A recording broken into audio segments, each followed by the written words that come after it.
bonjour ou bonsoir. Aujourd'hui, nous allons voir une trilogie pour l'homme, au sens général du terme, qui est composée d'un esprit, d'une âme et d'un corps. L'homme est souvent perçu comme un corps animé de vie et d'intelligence. Mais cette vision est-elle juste? Quelle est la nature réelle de l'homme, de l'être humain? Et qu'appelle-t-on l'âme? L'homme est composé d'un esprit, d'une âme et d'un corps. L'âme et l'esprit cohabitent dans ce corps. L'esprit est ce que l'homme est vraiment, ce qu'il a en tout cas conscience d'être. L'âme guide l'esprit et donne la vie au corps. Le corps est l'habitacle de l'esprit dans le monde physique. Alors, pour mieux le comprendre et en prendre conscience ici et maintenant, installez-vous en position de méditation. Inspirez, expirez profondément, de manière à amener le calme, la sérénité dans votre corps. Libérez votre esprit. Écoutez votre cœur. L'esprit est peut-être ce que nous sommes vraiment, car l'esprit est le siège de la conscience. Il pense, apprend, raisonne, décide. Il a reçu de nombreux dons, tels que l'intelligence, la logique, la mémoire, l'imagination, la créativité, l'aptitude à prendre des décisions. Donc l'esprit dispose d'une certaine autonomie, d'une certaine liberté. Il a la possibilité de faire des choix. L'univers ne lui dicte pas sa volonté. L'esprit est aussi ce qui a des émotions et des sentiments. C'est l'esprit qui ressent l'amour, la confiance, la peur, l'inquiétude, le doute. Et l'univers, le grand tout, a créé l'esprit en le laissant volontairement inachevé, au contraire de l'âme. L'esprit doit donc utiliser ses dons et sa liberté pour achever sa création. Il doit chercher à devenir un être parfait pour retourner au grand tout de l'univers et pouvoir enfin se fondre avec lui. L'âme est le grand esprit en nous. L'âme est notre partie divine, la présence de l'univers en nous. C'est ce qui relie l'esprit à son créateur. L'âme a la connaissance absolue et la sagesse. C'est la source de connaissance divine à laquelle l'esprit peut se connecter lors de vos méditations ou de vos prières. C'est le guide qui lui fait connaître la vérité et sentir la valeur d'une action ou d'une pensée.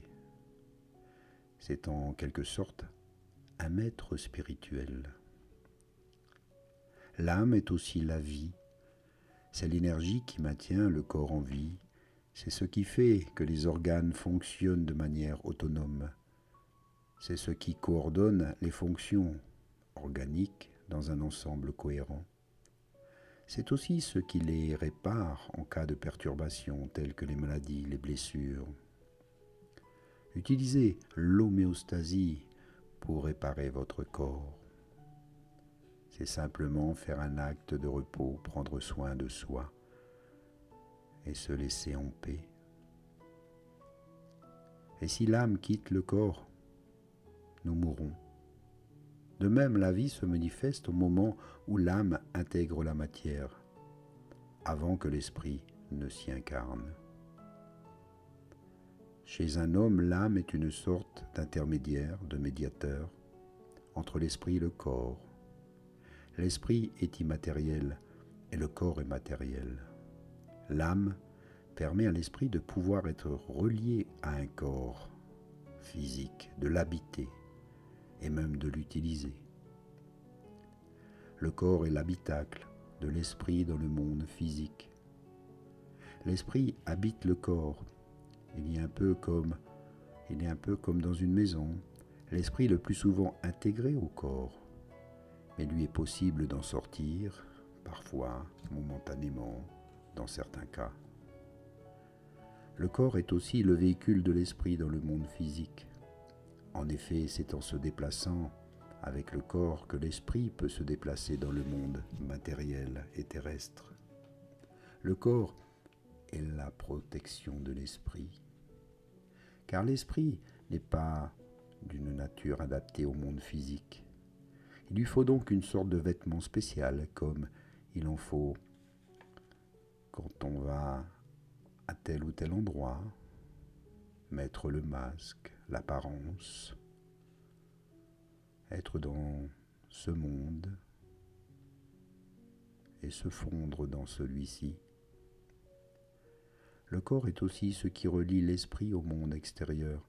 C'est par son intermédiaire que l'esprit en prend connaissance, souvent par la perception de nos 5 sens, tels que la vue, l'ouïe, le toucher, le goût et l'odorat. Et c'est en utilisant le corps que l'esprit peut agir sur le monde physique, déplacer des objets, transformer la matière, créer tout un tas de choses dans ce monde matériel, rendre par notre créativité tangibles nos rêves, nos pensées, afin de les matérialiser ici sur la terre, selon nos désirs. Chacun peut comprendre par un raisonnement ce que son esprit, l'âme et le corps est en lui. Par la méditation, nous pouvons observer ce que nous sommes pour mieux nous comprendre. Nous avons des opinions, des idées, des sentiments. Nous avons aussi des souvenirs, une personnalité, un caractère. Nous pouvons évoluer et chercher à nous améliorer. Nous avons la conscience d'exister.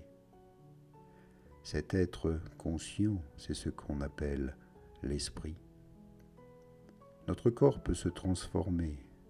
Nous pouvons vieillir, bronzer, nous blesser ou perdre un bras, une main, mais nous sommes pourtant toujours la même personne. Donc, nous ne sommes pas le corps. Nous sommes vivants, mais nous ne maîtrisons pas cette vie qui est en nous. Le corps et les organes fonctionnent sans qu'on y pense. Nous pouvons très bien vivre sans chercher à savoir comment ça se passe à l'intérieur. Donc, nous ne sommes pas aux commandes de la vie qui anime le corps. Il y a autre chose, comme un chef d'orchestre qui anime et gère les fonctions organiques. Au fond de nous, nous ressentons parfois quelque chose de particulier. C'est comme une petite voix qui nous dit que nous avons mal agi dans cet état ou telle circonstance. Par exemple, elle peut aussi nous orienter vers un choix que notre raison ne comprend pas par notre intuition, ou elle peut aussi nous faire comprendre une vérité qui nous surprend, comme si quelqu'un nous l'enseignait. Cette petite voix qui nous accompagne est différente de nous et peut nous guider si nous l'écoutons. Cette voix vient souvent du cœur, de votre guide intérieur, comme un 6e sens que l'on appelle l'intuition. En dehors du corps et de l'esprit, il y a donc la vie et un guide spirituel en nous. Ce sont des éléments parfaits. Ils sont la présence peut-être du grand esprit, du grand tout, des forces de l'univers infini. Certains l'appelleront Dieu, Yahvé, Allah, Bouddha. Il est en nous. C'est ce que l'on appelle ici l'âme, ou l'unité, le grand tout, ce qui nous fait vibrer, ce qui nous fait avancer. En cela, je vous remercie. Inspire et expire. Prends conscience et bouge les doigts, les orteils, bouge la tête. Un petit bâillement, un étirement. Et reviens ici, maintenant.